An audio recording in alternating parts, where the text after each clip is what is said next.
أعوذ بالله من الشيطان الرجيم. بسم الله الرحمن الرحيم. أعوذ بالله من الشيطان الرجيم. بسم الله الرحمن الرحيم. Alhamdulillah for another amazing session. MashaAllah, barakallah feekum, jazakallahu khairan kathira. Today we covered Juz 3 and Alhamdulillah that we were able to complete it. Inshallah, let's reflect upon some possible action points so that we can do it right, inshallah. Ameen. Juz number 3, Surah Al-Baqarah and Surah Al-Imran. And Allah subhanahu wa ta'ala is now taking us from belief to disciplined living, sincerity and sacrifice and unity. Allah subhanahu wa ta'ala is guiding us into a different, taking us to the next step from Juz 1 to 2 to now we are in Juz 3. And Allah is asking us to move on and learn something new and do something different. So the thing is, what will we do differently? We have learned so much, alhamdulillah, and we will continue to learn more.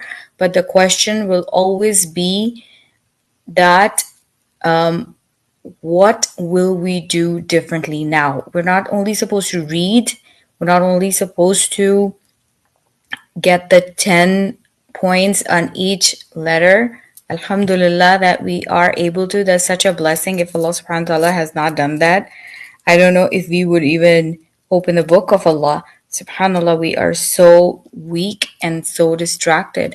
But the thing is that that's not the only thing we're supposed to do. We need to move on to the next step, which is to put everything we learn into actions.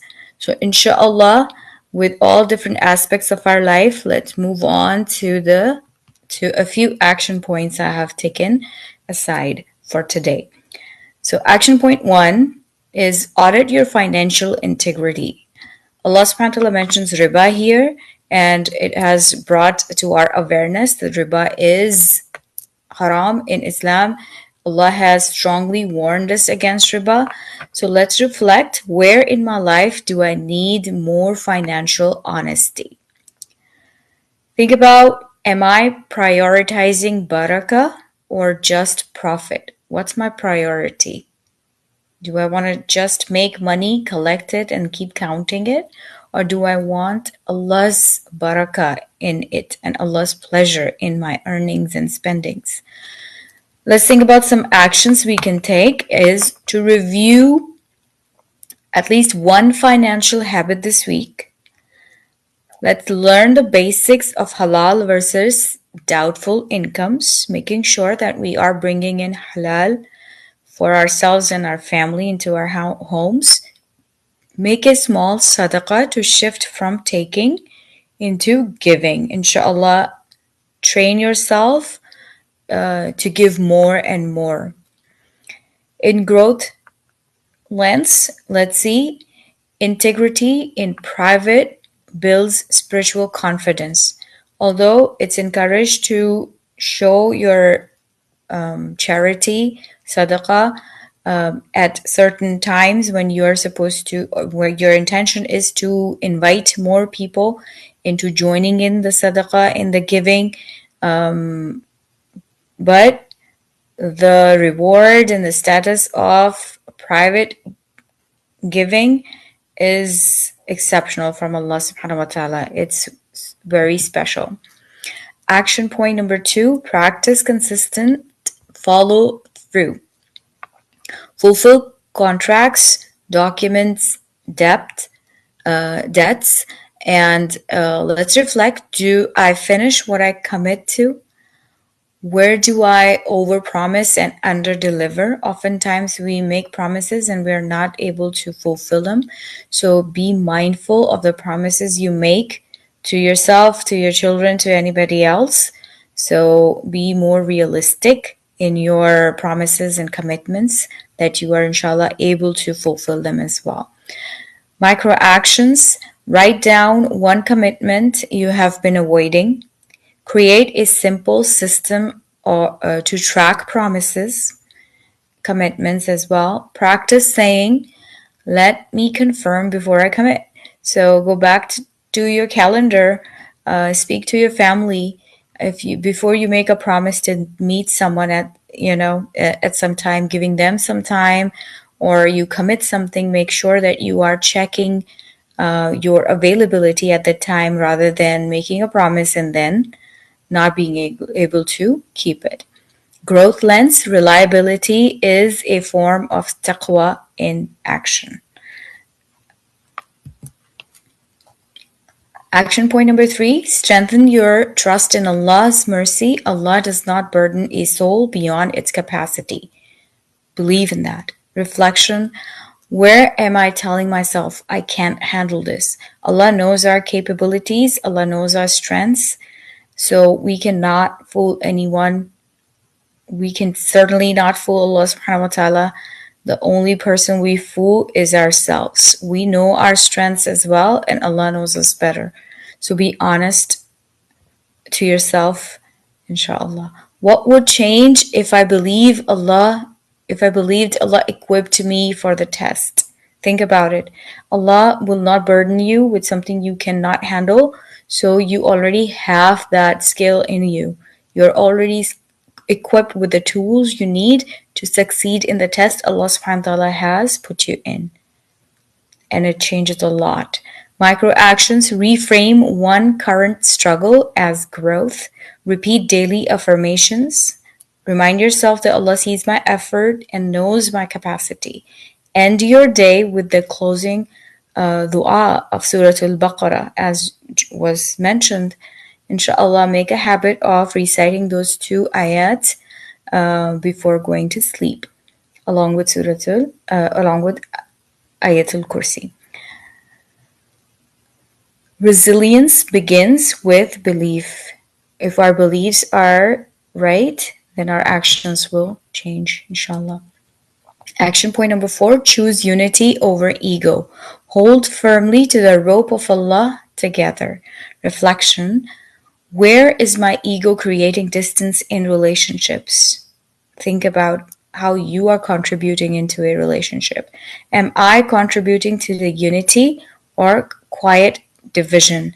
Sometimes we just distance ourselves without even doing the difficult talk, the hard conversations. That is not easy for everyone to do, but that is something we need to do to maintain relationships and ties.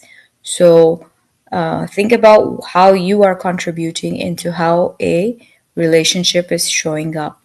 Micro actions, reach out to one person you have been distant from.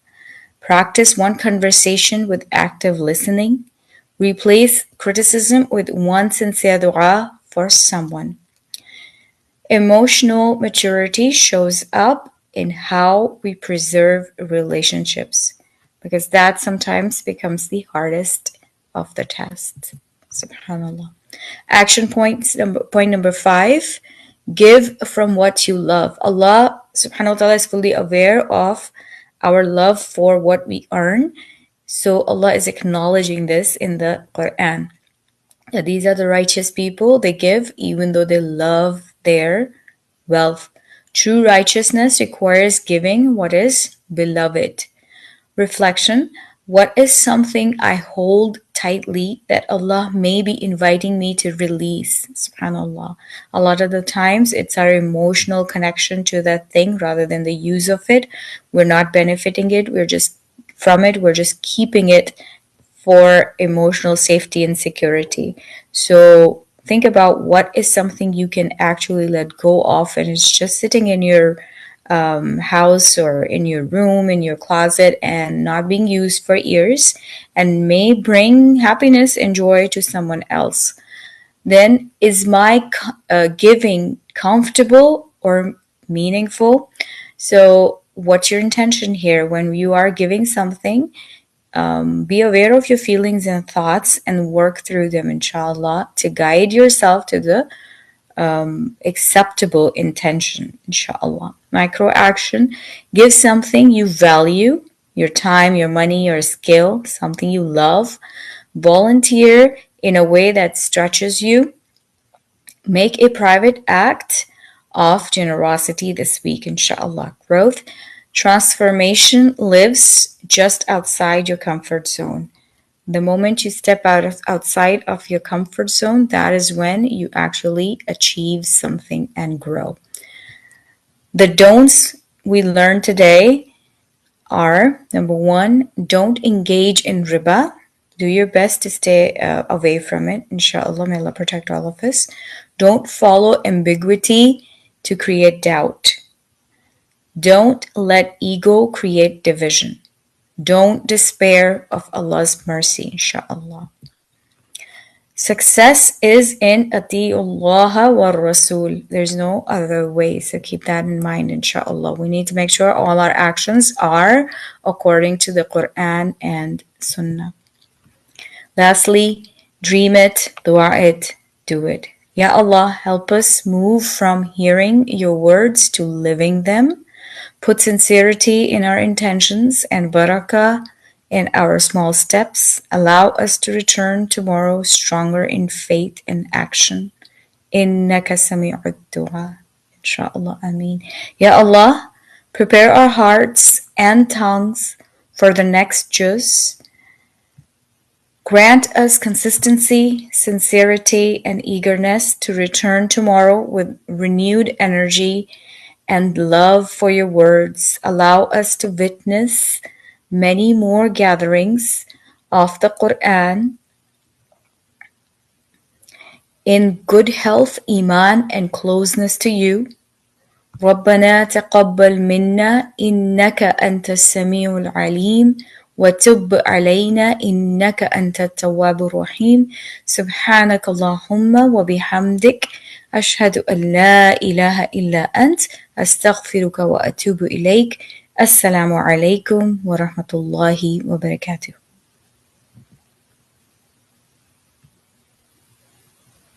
Jazakallahu khairan kaseera. Wa alaikum assalam wa rahmatullahi wa barakatuh. اللهم اجعل القرآن العظيم ربيع قلوبنا ونور صدورنا وجلاء أحزاننا وذهاب همومنا وغمومنا وسائقنا إلى رضوانك وإلى جناتك جنات النعيم.